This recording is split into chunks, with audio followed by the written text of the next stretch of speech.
Hi, everybody. Welcome to tonight's webinar. So wonderful to have you. My name is Veronica. I'm the founder of the Conscious Relationship School. And the topic today is about the inner child. So before we get started, I'm just going to do like a little bit of housekeeping here with Zoom. But we're going to get started right away. There we go. Okay, awesome. Cool. So the reason why I love to talk about the inner child is because our relationship problems all start in childhood. So it is so beneficial if you experience any sort of like issues within relationships to look, first of all, what has happened in your childhood, in a sense of how have you learned to relate in childhood, and what is the relationship with your inner self, with your inner parts? And I really don't mean that just like kind of like this loose, oh, love yourself or something. What I really mean with is, do you even know yourself? Like, do you know what is happening within your subconscious? Because in my experience, I've been doing self-development for over 15 years. Oh my gosh, I'm getting so old. Over 17 years. And step by step, I'm starting to uncover so many parts of myself that I had no idea about, Just now at the moment, I'm having actually a part of me that really wants to be free. And it is such a child part of mine. From a young age on, I just had such an intense desire for freedom and to travel. And right now, this is coming up so strongly. And that is very much what the inner child is about. And particularly also for relationships, it's especially important to know about the inner child, to know about safety, because most people feel incredibly unsafe in social situations. They feel that other people can't be trusted, they will never be loved, that there is not enough attention and security for them. And that is very much the experience of a child in our society, where we don't really know what to give to children in order to make them feel safe and secure. So if you're struggling with such kind of anxieties, doing inner child work is so amazing, because it will help you feel safe within yourself. And so you will feel much less anxiety, you'll feel less fear that your partner will leave you. You will feel less fear that maybe no one can love you, right? These are all those topics. So that's what we're going to go in today. But before we get started, and I'll do a presentation, I just quickly would like to know if there's people who already have been on one of my webinars. So there's this little hand raise button. So if you could just press that, it would be very interesting for me. So just raise your hands while I'll get the presentation set up. So everyone who has joined before, or alternatively just write it in the chat, that would be amazing. Cool. So welcome back, Omar. That's amazing. Very cool. Yeah, and someone also says, I have. Nice. Ella, cool, great, wonderful. Then I'm very happy to have you back. Okay, cool. Yeah, and then also what I would like to know is, has any one of you already experienced with inner child work? Please let me know. And what was your experience like? You can also put it in the chat or raise your hand. You can, of course, also, if you would like to say something, that would be also amazing. Yes. All right. Okay. There we are with the presentation.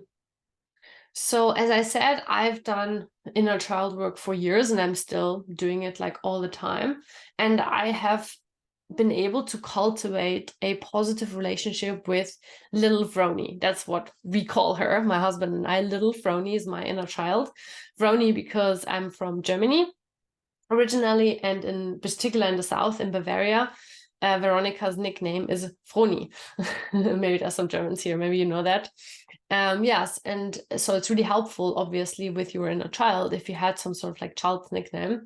And I'm going to get into detail what that means, because I think I could also imagine that some people think that's very strange if they've never heard of it. But the reason why this is so positive is because you can self-care in that way really well, because it's really difficult when we are adults and we look into our mirror and we're like, why the heck am I so sensitive? Why do I need all this, like extra safety and stuff? And we maybe it's very hard for us to give this to ourselves. But if we imagine a little girl or a little boy, like for example, on this picture, right? If we imagine them in front of us and imagine, oh, this is also a part of me, it's much easier to give ourselves these kind of like sensitive needs that we maybe associate with a child. That is sort of like the gist of why inner child work is so successful. And of course, it's a technique, it's not that there's nothing proven that we have an inner child, right? Right now, we cannot prove that. It's like it's a way of working with the psyche, and like metaphors, images, pictures are so helpful for our brain and our mind, because we have a very archaic mind still, right? The evolution has not yet caught up. So the inner child is sort of like an archetypal representation of this side of you, of this part of you that is very childlike. We're going to get into that, but just so as a little nugget of wisdom already. And Omar says it's also known as shadow work. Yes, 100%. So when we talk about the shadow, that comes from Jungian psychology, just means the subconscious. That the subconscious means what we don't know that we don't know, right? Like if you have never heard of, if you are so disconnected from the part of you that is vulnerable, you don't know that you don't know that you have this vulnerable part. That's what we mean with the shadow. So it's not like bad or wrong or like witchy or something like this. Shadow, it just means that our light of consciousness has not been shining onto it, and that's why it's in the shadow. So the work of awakening, of becoming a fully, as I always says, mature adult, is just to start to understand ourselves and life. That's all it is. And Harry says, you said subconscious. How is the inner child and subconscious related? So for most people, the inner child is in the subconscious because they are completely disconnected from the side of themselves that is very childlike and vulnerable. Most people are in adulthood are identified in their conscious mind with this adult part of them. So when they were growing up, they were like, okay, my adult, when you are an adult, you are like serious, you are very focused on work, you don't laugh as much, right? That's how we conceptualize of an adult. So the parts of us that are still like a child, that are so playful and happy and emotional and kind of like just here in the present moment, they get disconnected. They get pushed into the subconscious. And when you do emotional work, very often you will realize that there's a part of you that is so sensitive, that actually wants really safe people around, that doesn't want to be with strangers all day long, right? That's why many people really can't handle like public transport or big cities. So a lot of adult things that maybe a part of you thinks should be like normal and should be, completely okay to experience, your inner child doesn't like. And so when you start doing that, you elevate it basically from the subconscious into the conscious mind, and then you are really aware of this vulnerability that you have. So that's what I mean with that. And Harry says, thanks, that made so much sense. But does inner child necessarily mean happy? Can it be scared? Yes, 100%. So I just meant with that often people think, when they think of shadow work, they only think of, that we suppress like sadness. And of course, many people do that, 100%, they suppress emotions. But when you look right now, when you just think about how most adults around you are, most of them are so serious, they're like stuck in seriousness. So they actually also suppress happiness, being in the moment, like, just kind of like, if I would be a child now, like my inner child, for example, she sees this, this plant and is like, whoa, like so fascinated with those little leaves, right? So these are all qualities that we are suppressing like actively. That's why I mean that. But of course, when we do inner child work, also a lot of trauma, grief, sadness all emerges as well, because most people, forget kind of like many of their childhood years. And that means the reason why they forget is because they actively disconnect from the trauma they have experienced. And that's what I want to talk about today as well. Because most people don't understand that trauma doesn't just mean, that they are like beaten or that they experience some intense abuse, but just, like what's so common in our society is just to be neglected emotionally. So they suppress that with the child qualities.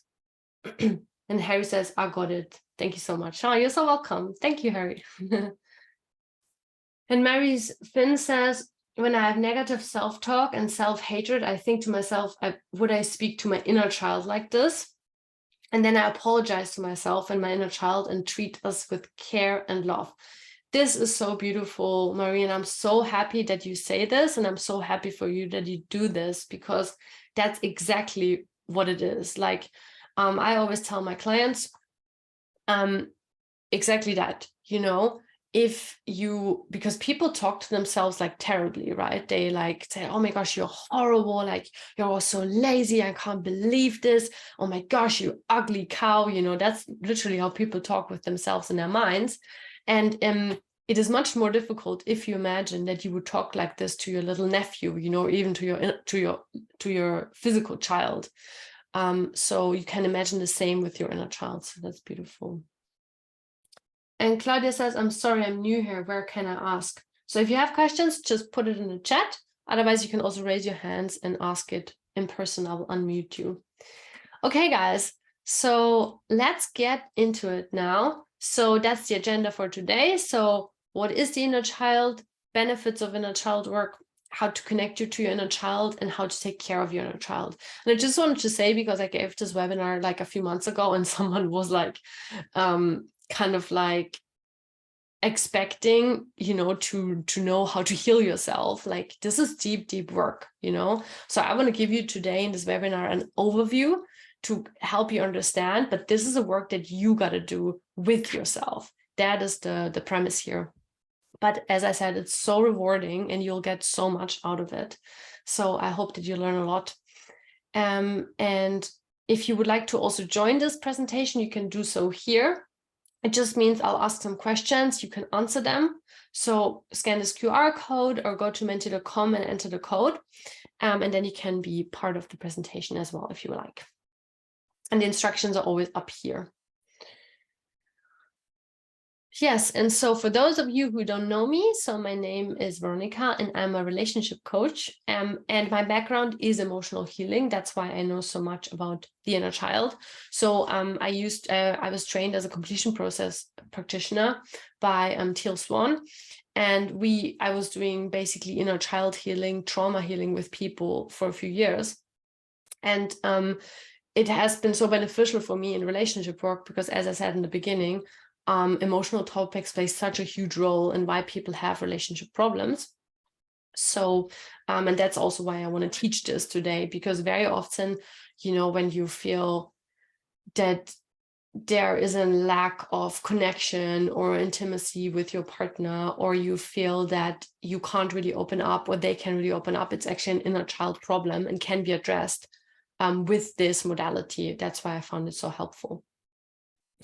All right, cool. Let's go. Yeah, and I'm originally from Germany, and I live right now in England with my husband. But we're probably going to move soon to Mexico or somewhere. And yes, continue our journey there. Okay, so let's talk a little bit more about what's the inner child. We also talked about it now, but let's get a little bit more deeply into it, what our psyche actually does and why it's such a helpful modality and tool. Oh yeah, and I'm just gonna Marie says, thank you for your beautiful words. Oh, you're so welcome. And Claudia says, is it possible that we have more inner children? Yes. So it is possible. So the inner child is basically one word for the parts of us that is quite vulnerable and carries the quality of how we were as a child, but actually because of trauma, and we call that inside splits, like the psyche splits, yes, you can actually have many, many, many different inner children. But maybe to make this more easier to understand, you can imagine that you have one inner child with many different sides of themselves. So you have a part of your inner child that will be super angry, like really angry towards adults. That's the part that has stored all the memories of being treated unfairly, of being disrespected, of being not considered. Then there will be a part who is so anxious, who has stored all the traumas of being abandoned, of not knowing where love is coming from, of feeling super scared of being left alone, or of being, treated badly. Then there is another part of you, of your inner child, who will also be super sad. I call this also the sea of sadness, that most people, I know, have this. It's just the inner child part that basically stores a lot of the memories of not being loved as we wanted to be loved, So yes. And Claudia says, can they be separate personalities? Yeah, so it's all possible. So when we talk about parts of personalities, it really means that most of us within are really split. We could just call this like different sides of your personality. And then it depends. The more traumatized you are, the more separated these parts are. So when we talk about people who are really schizophrenic, these are the people that someone would do like a TV show about or something, when they actually are in these different alter egos and they can't control it. Those are people that are extremely traumatized. And the reason why the psyche does this is because it feels that if all the trauma would be felt at once, sort of like in the main consciousness, the person would just die. So it splits off the trauma in different parts. And that's then in its most extreme form what we can see as people with completely different alter egos. But actually, most of us have this in a much, much, much less scale, So just as different parts of our personality. So for example, I give you a simple example from my life. Like, I have a part of me that is also, why I'm a coach and stuff, that really loves people. I'm super empathic and I love to help people and I love to see people thrive. But then I also have another part who really is angry at people, was like, I'm annoyed. Why can't people get their shit together? Why can't we awaken as a society, And those two parts coexist simultaneously in my psyche. And sometimes there's problems because they don't get along very well, right? They want different things. So that's what we mean with parts. Yeah. And Janet says, for example, borderline personality disorder, changing emotions, is that similar? Yeah, so the thing is, that the modern psychiatric profession is not very good at diagnosing and labeling diseases or disorders, whatever you want to call it. So for me, actually, I think it's not very helpful to have someone even be called borderline, because what that does it even mean? There's not, there's not a specific categories. I guess some people it helps because then they know what's kind of like happening with them. But to me, the understanding of parts, it's just a lens that you look through, is much more helpful. Because, for example, someone with borderline, yes, has many, many extremely anxious protector parts and also angry protector parts that will do actions to help the system, to help themselves. That's, I find it a much more helpful understanding. And it's always when people switch, it's the same, of course, with manic depressive disorder. It's the same thing. It's many different parts. So some parts in the manic depressive, so when someone is manic, right, it's just the parts that just are focused on like the positive things, the good things, but then they, get really high on it and get really crazy. Or then another parts who are super depressed. And as you can see, what should happen is that those two parts come together and then form a more healthy, like grounded, relaxed happy personality in the middle. So that would be the healing work here to do that. And it's very similar also with borderline. And Marie says, I can relate with that so much. I love people, but I get annoyed with some of their actions. Yes, very much. Okay. And Oma says, I did find shadow work quite intense and it's tough, but I've learned so much more about myself in the process. Yes, 100%. And Corey says, I'm from Germany too. Yes, Corey, welcome back. Okay, cool, right? All right. So yes, so the inner child is a part of you and can even be divided in many more parts. And what's important to understand here is that, so your personality that you show to the world most likely is formed of parts that were approved of in your childhood, or at least not shamed of. So mostly all the things that our parents or the culture we grew up in did not like, we suppress because, you know, we get punished for it. And as children, we feel this intense dependency on keeping our parents happy because we feel deep within us, you know, that our physical survival literally depends on them. No other mammal on this planet, no other animal, no other being, I would say, no other species on this planet is so dependent relationally in childhood. So we are even our nervous system, our biology tells us, oh my gosh, you have to keep your parents and your peer group, your social group happy. Otherwise, they're just gonna drop you and then you're gonna die, basically, you know? So it's deeply encoded within us. So we suppress everything that adults in our childhood don't like. So for example, very simple, in my childhood, so my personality is, just quite pleasant, quite charming, fun, all these things my parents liked. What else? Of course, being very social, keeping everyone happy. Also, I was allowed to be a little bit angry. Many children are, you know, very discouraged from being angry, so that's good. I did not suppress so much my anger. But I definitely suppressed the part of me that wanted to be very free. I actually hated school, but I suppressed really much so that I could, you know, basically survive. So I was always a good student. And the part of me that hated school was very much suppressed. What else did I suppress? Yeah, as I said, a lot of hate towards people I was suppressed. My mom definitely raised me to be like a good little girl. And I also suppressed, parts of myself that were like a bit antisocial, you know, maybe kind of like a bit mean to people, like parts that did not want to caretake others, and so on and so forth. So just to give you an example. And I don't want to say with this here, right, that you should kind of like encourage, obviously, kids to become like mean and aggressive people. But what I'm trying to say is that the way we raise children is very much this reward punishment style.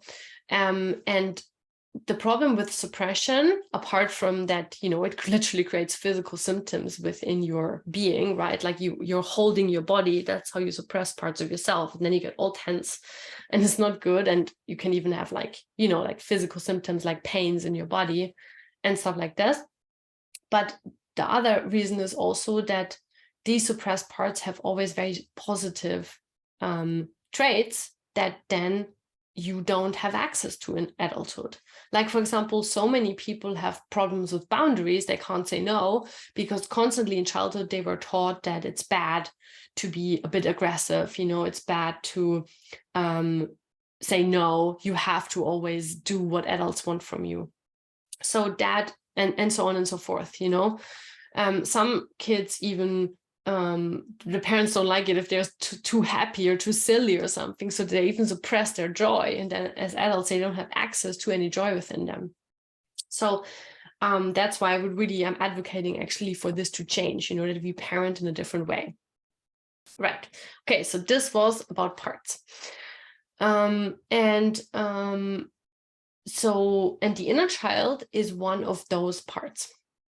And so, as you can imagine, the way we were as children is still within us. And I think if we would live in a more healthy society, adults, it would not be like this, that adults are kind of like, but like grumpy, but like very serious, and then only maybe when they drink or go out, then suddenly they feel a bit joy. It wouldn't be like this. I think they would still have these childlike qualities, but of course, a little bit more mature, and also understanding that you have responsibilities and so on and so forth. And that's what we want to talk about today a bit more. Just quickly, because I say it here on the slide. So we also have many other parts within us. For example, our inner critic, the perfectionist, peacemaker, the controller, and so on and so forth. So these are also like amalgamation of different parts within us. And most people have this. And if you want to work with those, it's really awesome. There's a modality called like parts work, or for example, internal family systems or voice dialogue. Those are all beautiful mechanisms to do shadow work with your parts and to integrate them more, so that you are actually, your energy is all streamlined and you can have an easier time making decisions, and also to manifest things actually because your energy is streamlined. So that was just a little excursion. And Omar says your personality is your personal reality. Yes, 100%. So I would really encourage you not to take it too seriously, your own personality. And very likely when you do self-development, awakening work, healing work, it will change. That's really natural and that's really positive. You will become more actually what's really authentic and not so much what, who society wanted you to be. And Corey says, I think I was the adult in my childhood and took care for my mother. I think therefore that I had no chance to be angry, and today that comes up. Yes, this is so common. So we call this, I forgot the word now. So when basically adults and children change place, that is very, very common, because most adults in our society are not fully developed. They are still stuck in childhood and they are very much emotionally immature. So many children have to do this. And then, as you said, you don't have the chance to really be a child. And then very often it comes out when we're older. Like I still have this now very often, that I feel this like childlike need for extra care, or for some loving words, or for an extra hug, because a lot of these needs were missing in my childhood, essentially. But the cool thing is, as an adult, that you can give it to yourself. You can become the parent that you never had. Yeah. Okay.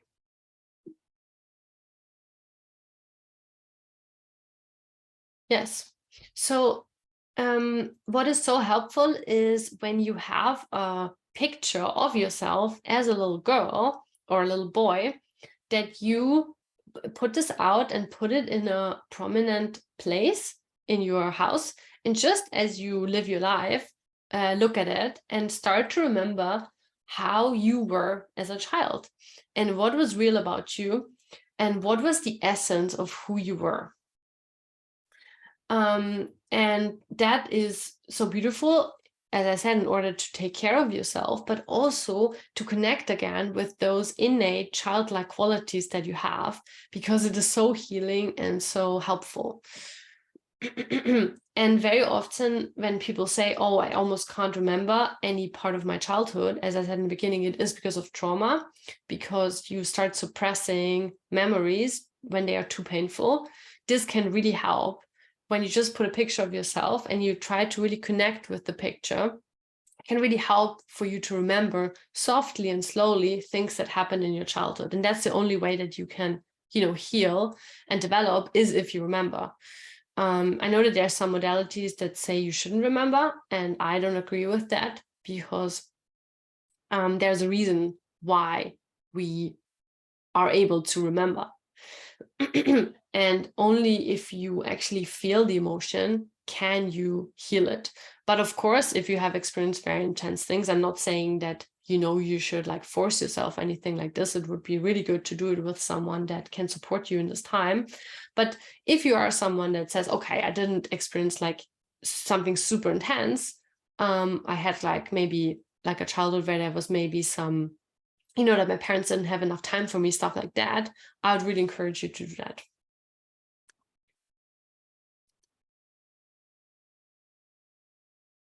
And Harry says, that would be so difficult. I cannot recall a single moment in my childhood when I felt genuinely happy. Wow, okay, that is definitely, yeah, that sounds really intense, Harry. And I can imagine that feels maybe too much or too intense to do that. I really can imagine that. So I would say, like, take it slow. And I think even just how you can start is just you start talking to yourself and saying, hey, little Harry, I know you are there and I love you. You're so important to me. Just those little things can be a really nice way to start having a connection with your inner child, and then step by step start this process of reparenting, so to speak. Yes. Oh, guys, you're so engaged. I really love it. So I'm not sure if someone is here, but you can also answer this question in the chat. So which traits do children have that adults often lose? And Harry says, that was beautiful. Thank you. Oh, you're so welcome. Oh, yeah. Thank you, Harry. And Omar says, it's about baby steps, Harry. My heart goes out to you. Oh, very nice. Johnny says, so we're talking now, which traits do adults have that children have that adults often lose? Johnny says irreverence. Ella says confidence. Corey says easygoing, not worrying. Someone here says spontaneity. Okay, I cannot say this word. Spontaneity. Marie says the need to have innocent fun. Yes, totally. Oh, wow. Presence, fearlessness, extroversion, warmth, connection. Yes, totally. I'm always amazed because I live in England now, and I know England and Germany are very, very similar, but just I notice a bit more the subtle differences to the German culture. And I would say one of the biggest differences is that Brits are even more kind of like held back than Germans. Germans are kind of like more aggressive and I would say also more grumpy, but they also let it out. So at least they kind of like say it. But Brits are kind of like really, held back and suppressed. And then sometimes I see the children and they are sometimes so free. And I'm like, wow, this is, within every adult English person too. There's like just freedom to just be yourself. And yeah, sometimes I feel sad that the society, makes you lose it, basically. Yeah, guys, those are such beautiful things. And I think when you look at them, it's all such positive aspects. But as I said, like, as you start to connect your inner child, you can connect with this again and become, this person again that you were once were. It's actually about removing all those layers that society put on you. This what is it called in prison? The straitjacket? No, the straitjacket that they give to crazy people. That's, I feel like, what society is doing with us. And I also saw this in my husband because he also does a lot of emotional work and inner child work, and he has a part of himself that is so security minded. And for most of the time when I knew him, we are together for 6 years now, he was quite risk averse, let's say.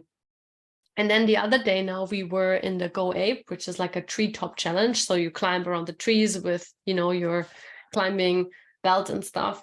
And he was like crazy. He did all the challenges like backwards and without hands. And he was just so playful and yeah, just being really free. And I thought it was so cool because as a child, he was always like skating and he was like parkour running and he was basically really crazy.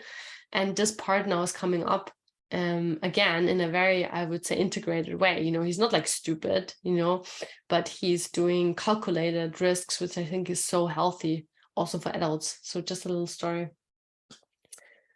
And Neelam says that's very true about suppression of emotion and unbridled joy.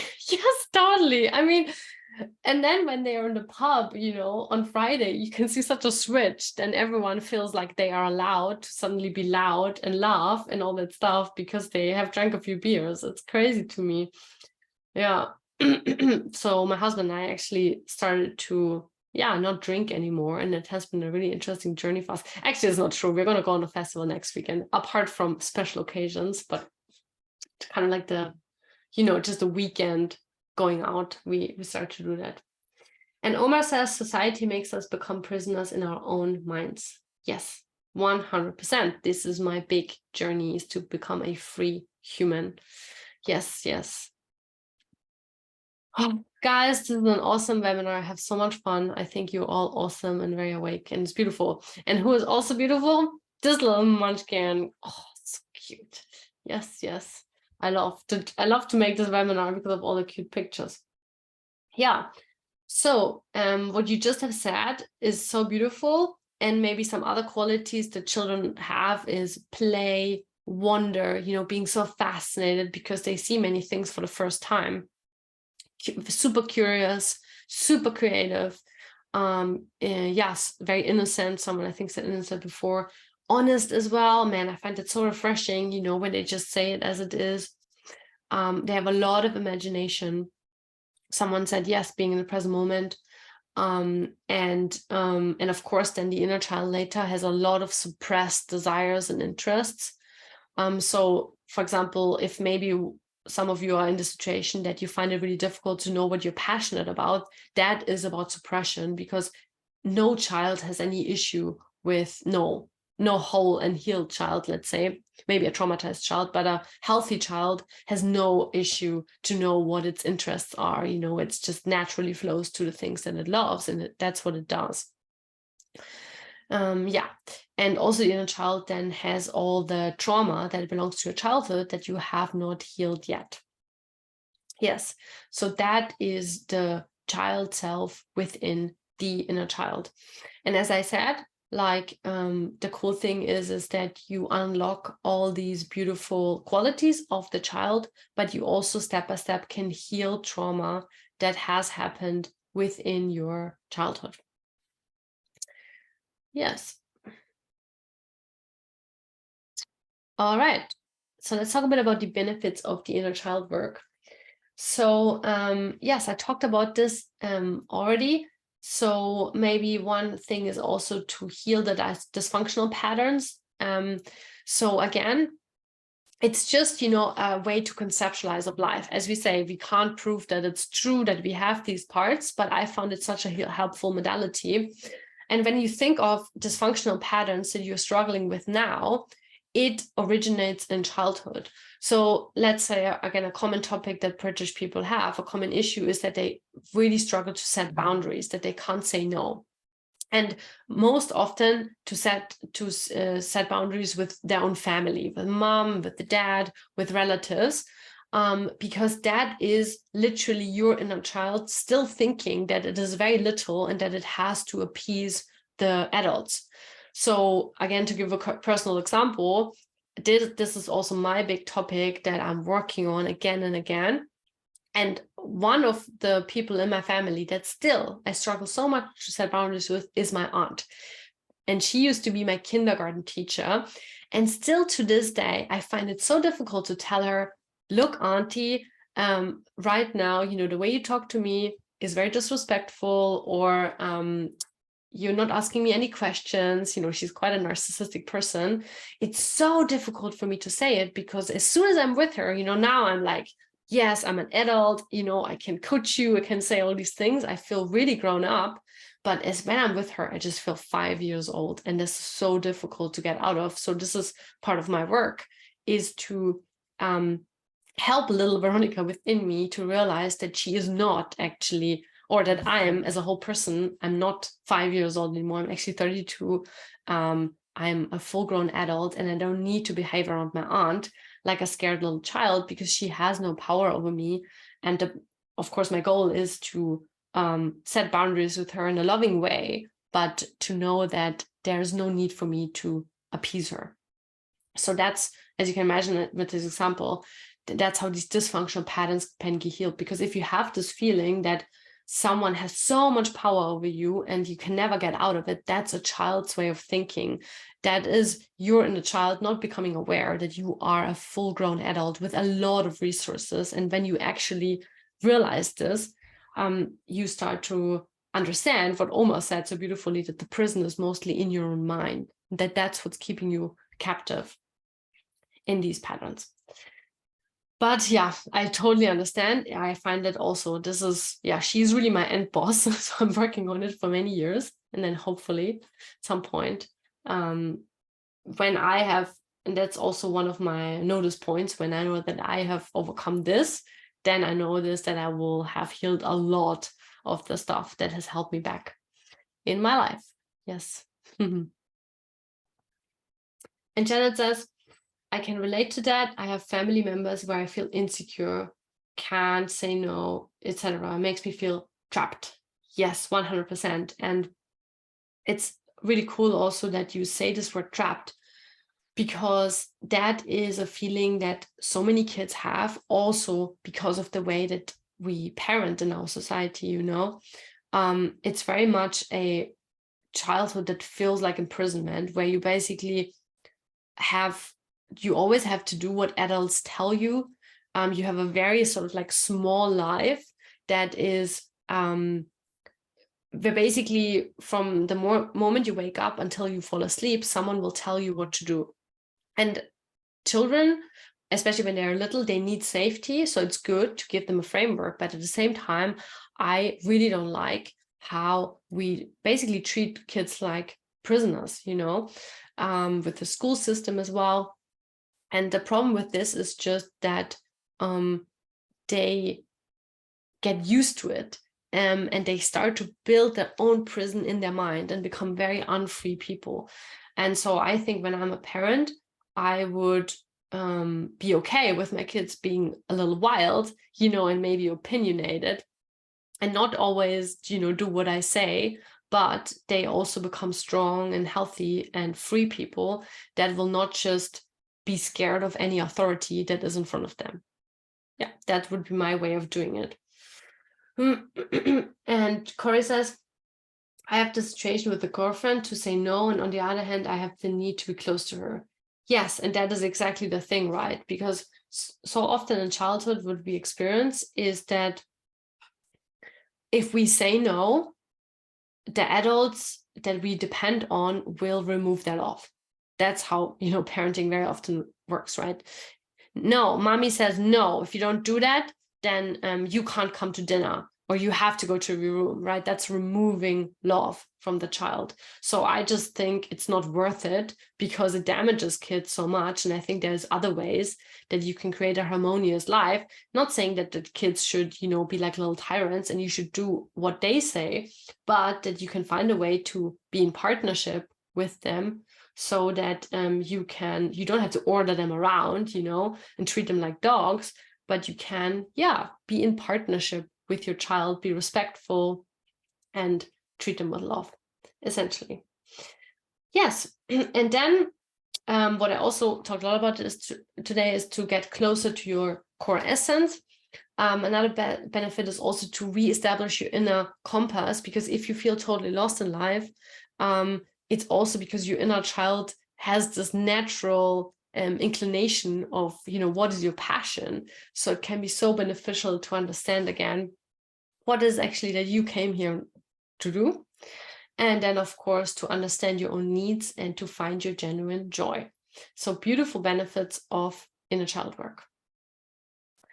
Alrighty. So what is the relationship with your inner child? So in the chat, you can just say 1, 2, 3, 4. So 1 is none. I'm somewhat aware of it. I feel very connected to my inner child. Or I don't understand children. I find it very difficult to imagine there's one in me. So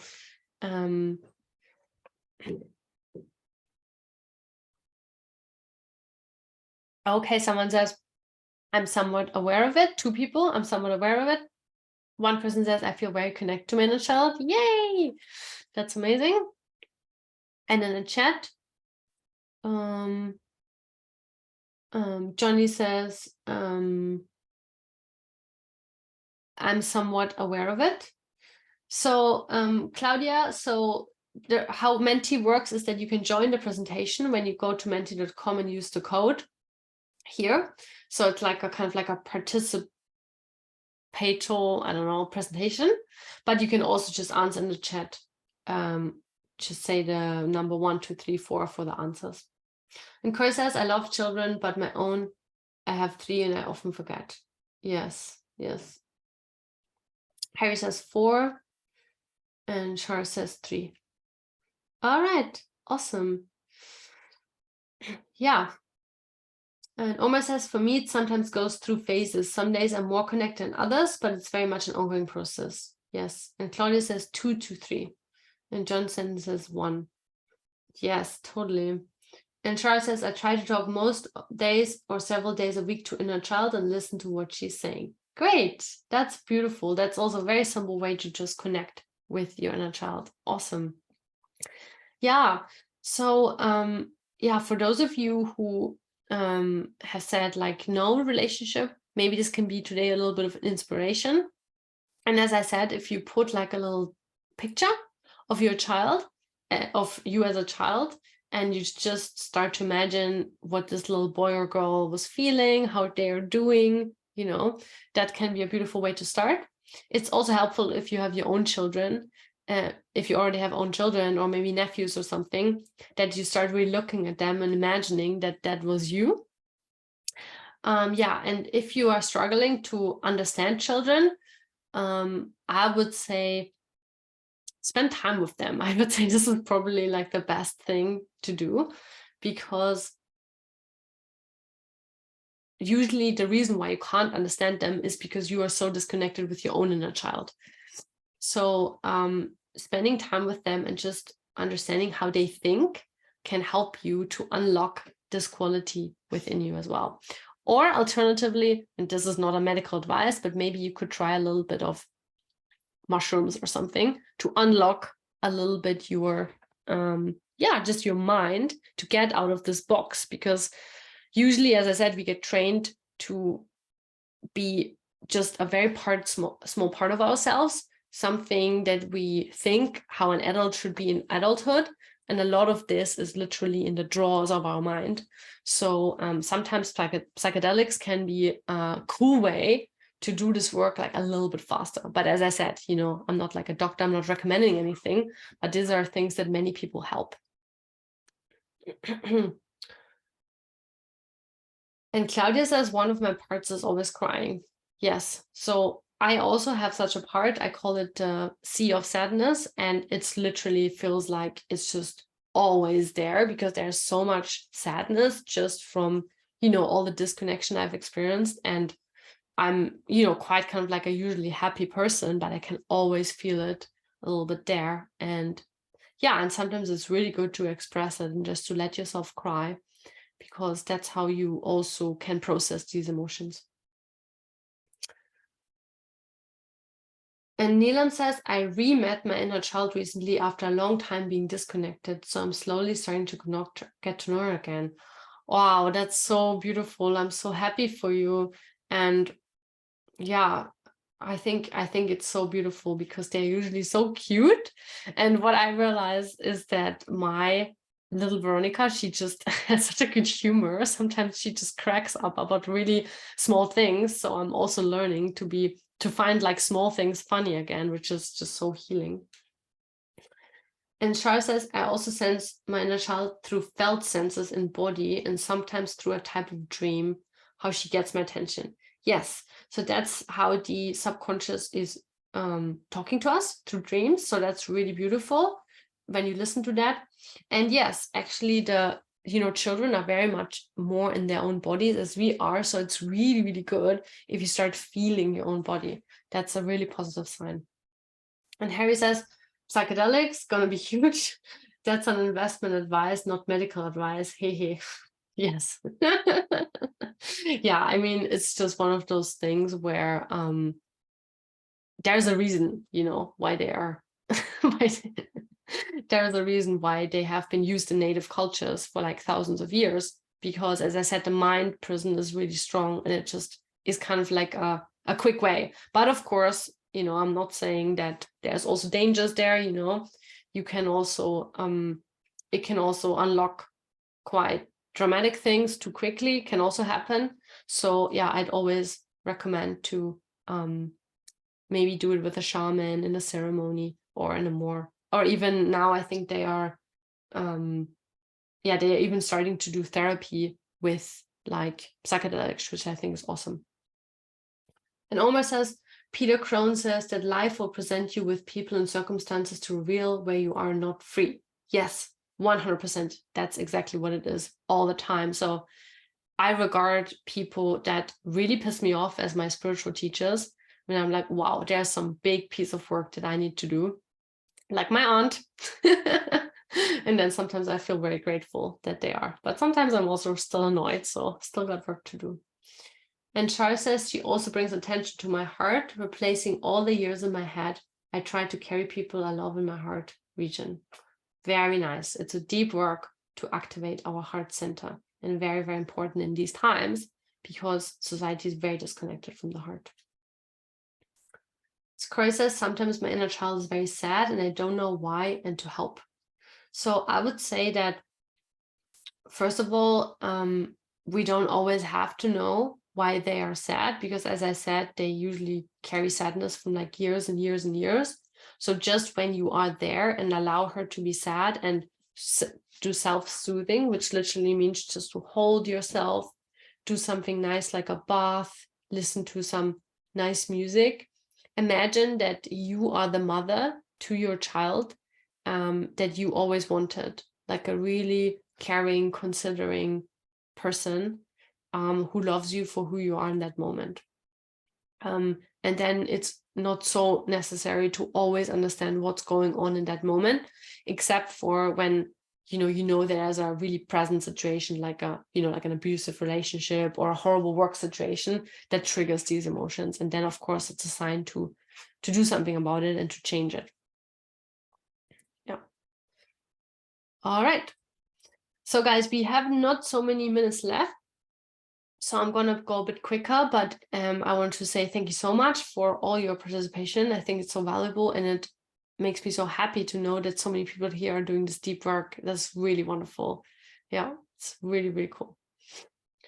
All right, so how to get started is to become aware of when you're triggered. So what we just said, right? It's the people that make you angry, that make you sad, that trigger some bigger emotions in you, because or situations, not just people, any moment basically that brings up huge emotions, and understand that these emotions will tell you about unhealed wounds and unmet needs that you have from childhood. So for example, if someone in public just looks at you a little bit funny and you have a really strong emotional reaction, that is a trigger. Or for example, yesterday we came home from we were 1 week in Sweden at night, and our flight was delayed, and we were really exhausted. And then we got picked up at 3 a.m. with a shuttle bus, and the driver was so unfriendly, and it really triggered me. So that is such a typical situation. It was a very small incident, but it really annoyed me. So there were some emotional wounds and unmet needs from childhood that I have that came up. And the cool thing is that sometimes we live in this mindset that we want to avoid all these stressful situations because, they don't feel good. But you can actually turn it around and see it as something positive, as something that can help you uncover your wounds and then start healing them, so that you don't feel so powerless in these situations. So they can guide you towards those inner wounds. And of course, to heal those wounds also, I can recommend some modalities like parts work that I have here on the screen. That's a really beautiful way to get to know your parts. For example, your inner child. Like a simple thing to do here is also to sometimes pretend to be a child, to literally role play, and to see how you can see life through child's eyes. It's like such a fun way to do and so relaxing, because most of the time you will notice things in your environment that you have never noticed before. And you can also connect you again with this just joy for life that we all, you know, have within us, but very often we forget because we get so serious in our life. And you can also go a little bit deeper with parts work, where you can find memories that you have repressed, and then in those memories heal or change the situation. Essentially, that is like trauma work with the inner child. And I can write it here. It's called the completion process. So I did this for many years. That's also what I was doing with people, and it's just super, super helpful modality. Also, if you're more into therapy, internal family systems therapy, I can also really recommend it. It's awesome. I actually still work with a therapist once a month, and I find it amazing. So there you go. Yes. Okay. And if you have any more questions about this, please also, you can send me a message on Meetup, or you can send me an email, because I know a lot about it. So I can also recommend you more stuff. Okay, and then lastly, how to take care of your inner child. So the best thing you can do is to cultivate a wise inner parent. We call this also reparenting. So you are basically treating your inner child like the parent that you always wanted in childhood, you know, however it might be, someone who is funny, someone who is wise, someone who is really attentive, someone who's really patient. And that is such good news, because even if you had a hard childhood, it does not mean that, you know, things are lost, or that that's it now, you know, you will forever be messed up. But you can actually heal yourself through becoming what you never had in childhood. That's really, really powerful. And of course, you can also do this by including other people. So for example, my husband helped me to heal a lot of my traumas, especially around my dad, by being this masculine, strong presence that I never had in childhood. So that's also a very beautiful way to do that. And that's really also where it starts. What we said in the beginning with self-talk, you know, how do you talk to yourself? Are you always being harsh? Are you shaming yourself? That's such a good way to really nip it in the bud, basically, this continuing self-abuse that most people do, you know, on a daily basis. So think about who would be your ideal parent, and then really try to embody them towards yourself.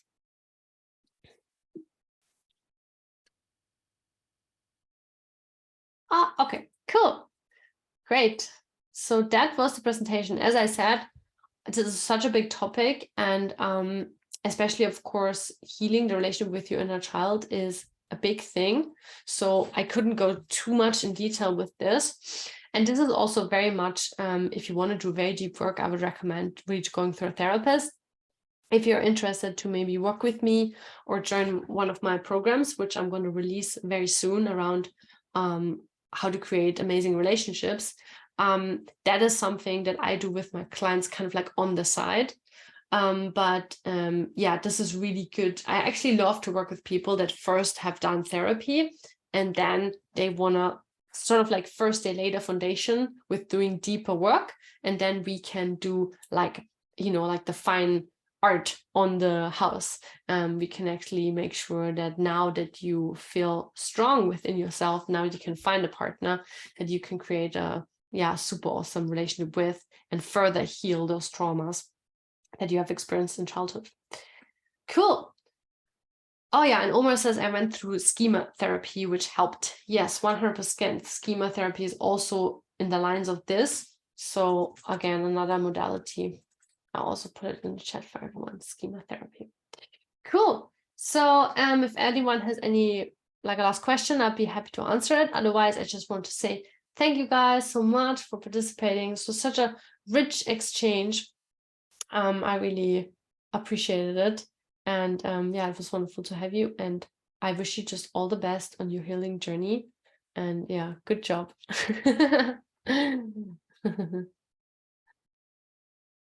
Oh yes, thank you guys. A lot of people say thank you. Yeah, that's really wonderful. I'm very, very happy. And yeah, so cool. And yeah, if you want to join my new webinar, I've just scheduled it before. We are going to talk about sexuality. Deep topic. And I just wanted to say here that it's not going to be like a crude, we're not going to, talk about like sexual practice or anything like this. It's going to be about the relationship aspect and the emotional reason why a lot of relationships these days are actually sexless and struggle to connect on a deeper level. So you can just see it on the events. So the reason why I want to talk about this is because obviously sex is such an important reason, it's such an important part of a relationship. It's a way to connect. It's a way to create this really strong bond. And sex problems are always a symptom of deeper problems.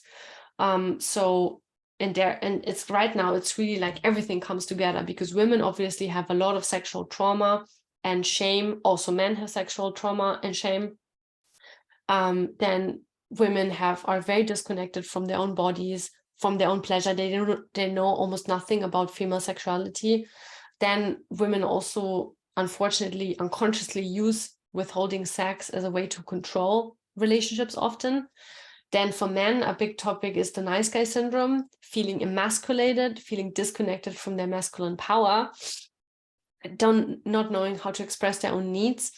And also porn addiction is a really huge problem. So that's what we're going to talk about. So I just want to say this here, if you're interested, that as I said, it's not going to be like, it's not like a sex advice like topic, but more like what are the underlying emotional reasons for this. So I would be super happy to have you. It's going to be on the 27th of July, so in about 2 weeks. And yes, cool. So yes, thanks so much for joining. And I wish you all the best. And I'm gonna see you guys soon. Bye bye.